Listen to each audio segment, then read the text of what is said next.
जय श्री राम मित्रों।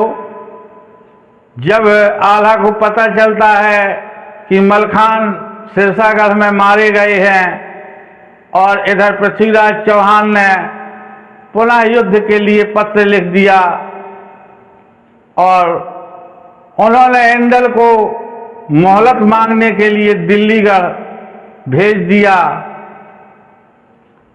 इसके आगे का वृत्तांत सुने। जब इंदल को आल्हा ने ताला सैयद के कहने पर दिल्ली दरबार की ओर भेजा, तब वो तरह तरह की भेंटें लेकर गया और जाकर के वहां सामने पाता है धांधु को, तो उसने धांधु के दोनों चरण पकड़ करके चरण स्पर्श किया और धांधु ने उससे पूछा कि आज बेटा यहाँ कैसे आना हुआ, हाथ में कोई अस्त्र शस्त्र नहीं है, बिना ढाल तलवार के कैसे आज यहाँ आए हो।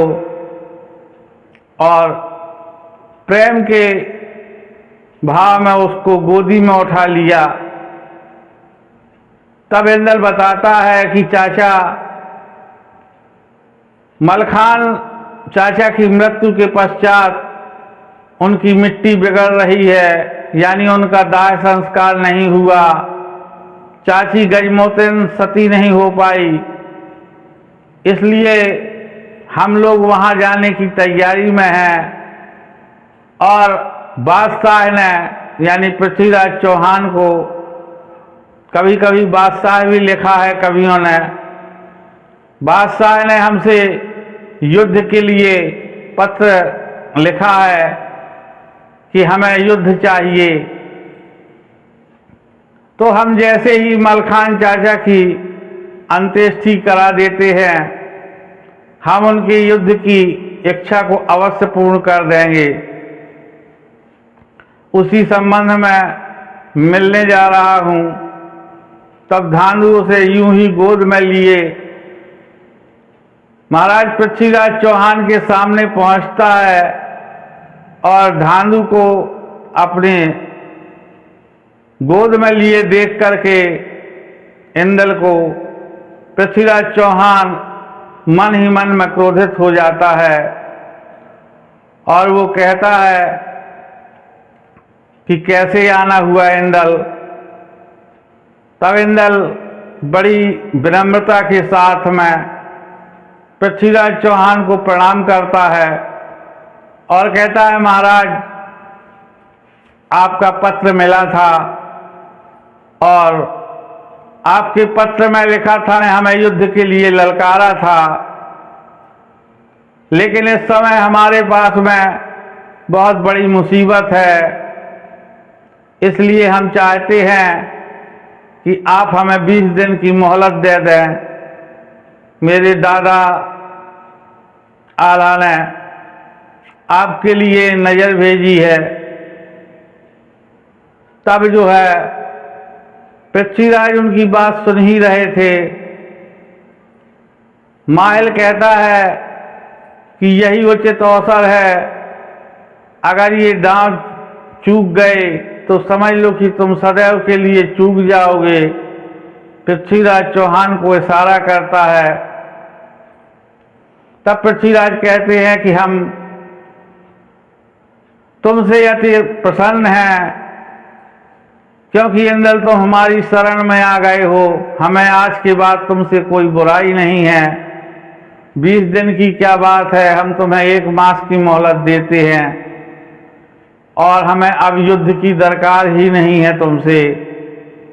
तुम जाकर के बड़े प्रेम के साथ में मलखान का क्रियाकर्म कर दो, लेकिन अब तो मेरा वाद लाखन राणा से है, क्योंकि उसके मन में बड़ा अभिमान है और मैं उस अभिमान को जब तक नष्ट नहीं कर दूंगा तब तक मेरे हृदय में चैन नहीं है। और जो लाखन राणा का साथी बनेगा उससे भी मेरा उतना ही बैर रहेगा। और जब इंदल ऐसी बात को सुनता है तो कहता है, सुनिए महाराज, आप वही हैं जो बांसी में कैदों में पड़े पड़े रोते थे आला उदल मलखान का नाम ले लेकर। इसी मलखान वीर ने तुम्हें बांसी की कैद से मुक्ति दिलाई थी, नहीं तो ताहर वहां पर चिल्ला चिल्ला कर रोता था। ताहर मन ही मन में लज्जित हो जाता है, सर नीचे को कर लेता है। तब इंद्र कहता है कि अगर इतनी बड़ी आपकी इच्छा है युद्ध की, आपको ऐसा लगता है कि जो लाखन का साथ देगा वो मेरा पहले बैरी है, तो सुनिए, हमारे दल में जितने भी लोग हैं वो जब सारे मारे जाएंगे तभी लाखन का वध संभव है। सबसे पहले तो तुम हमारे पिता को ही मार दो, उसके बाद मैं हूँ, ढेवा है, ब्रह्मा है और पूरा लश्कर है, धनुआ तेली है। ऐसे सब वीर जब मारे जाएंगे तब लाखन पर बात आएगी। और लाखन कोई दुधमुहा बच्चा नहीं है जिसे तुम मार सकोगे। और एकदम से तेवर बदल जाते हैं इंद्र के, वो भी प्रतिघात की मुद्रा में आ जाता है।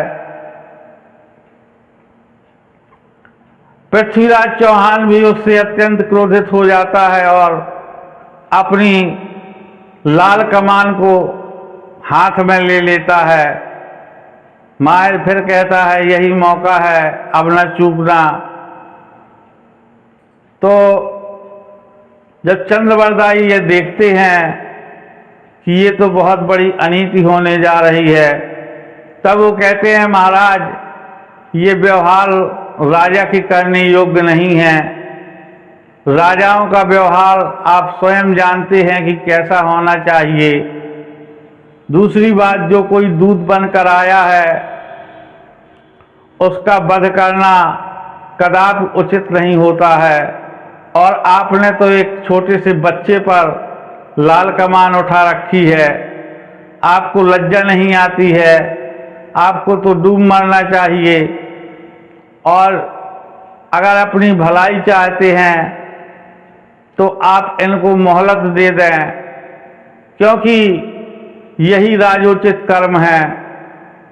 और चंद्रवरदाई कहता है कि अगर आप मेरी बात को जरा भी महत्व दें तो इस चुगला को यहाँ से डपट कर भगा दें, इंद्र को मोहलत दे दें, जिससे वो अपने चाचा मलखान का क्रियाकर्म कर सकें। तब पृथ्वीराज चौहान कहते हैं, जाओ, हम तुम्हें 20 दिन की मोहलत देते हैं। इस प्रकार से पृथ्वीराज चौहान के यहाँ मोहलत मिल जाती है और इंद्र अपने दल की ओर वापस आ जाते हैं। पृथ्वीराज चौहान की आज्ञा मिलते ही आला सारे लश्कर को कूच का आदेश दे देते हैं और पहुंचते हैं सिरसा के उस मैदान में जहां आज महीनों बाद भी लाशें सड़ रही हैं।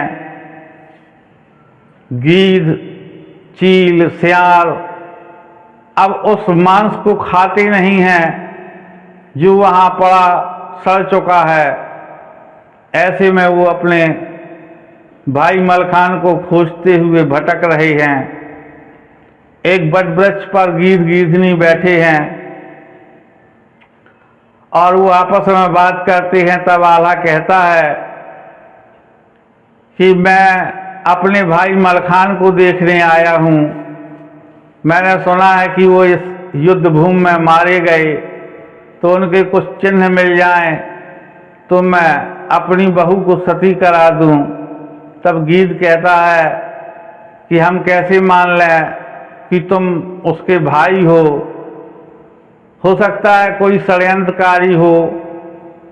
तब आला जब सौगंध लेते हैं तब वो गीध कहता है कि वो मलखान जितने समय घायल हुए तब कबूतरी घोड़ी उसे किले के अंदर ले गई थी और रानी गजमोतिन ने किले के फाटक को बंद करा दिया था और ऐसी आन लगा दी थी कि जब हमारे जेठ आल्हा दादा आकर उस फाटक को खोलेंगे तभी खुलेगा।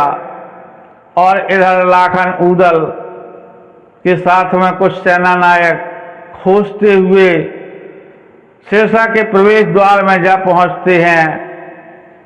तब बड़ा प्रयास करते हैं लेकिन वहां पर वो फाटक नहीं खुलता है।